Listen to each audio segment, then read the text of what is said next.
Carlyle Group is a multinational conglomerate that invests in heavily government-regulated industries like telecommunications, healthcare, and particularly defense. Both George W. Bush and George H.W. Bush worked for the Carlyle Group, the same company that counted the bin Laden family among its investors.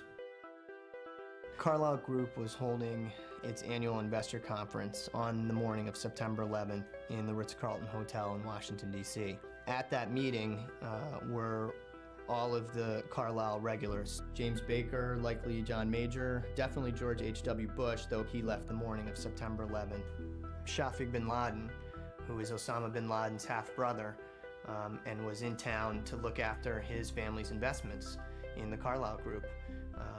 All of them together in one room watching as the planes hit the towers, and that in fact the bin Laden family was invested in one of their defense funds, which ironically meant that as the United States started increasing its defense spending, the bin Laden family stood to gain from those investments through the Carlyle Group. Our Commander-in-Chief, President George W. Bush.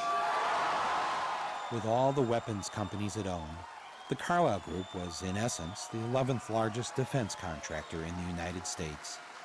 Thanks a lot. It owned United Defense, makers of the Bradley Armored Fighting Vehicle. September 11th guaranteed that United Defense was going to have a very good year.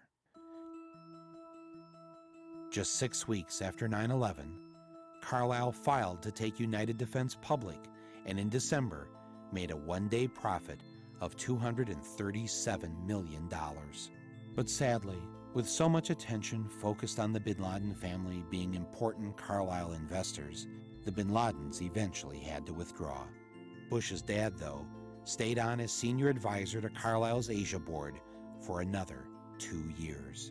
As unseemly as it seems to know that George H.W. Bush was meeting with the bin Laden family while Osama was a wanted terrorist, well before September 11th. It's very discomforting for Americans to know that. George H.W. Bush is a man who has obviously incredible reach into the White House. He receives daily CIA briefings, which is the right of any ex-president, but very few ex-presidents actually exercise that right. He does. And I think in a very real way, they are benefiting from the confusion that arises when George H.W. Bush visits Saudi Arabia on behalf of Carlyle and meets with the royal family and meets with the bin Laden family. Is he representing the United States of America, or is he representing an investment firm in the United States of America, or is he representing both? This company is about money. It's not about conspiracies to run the world or engineer political maneuvering and things like that. It's about making money, and it's about making a lot of money, and they've done very well. I can get you on the record on this question.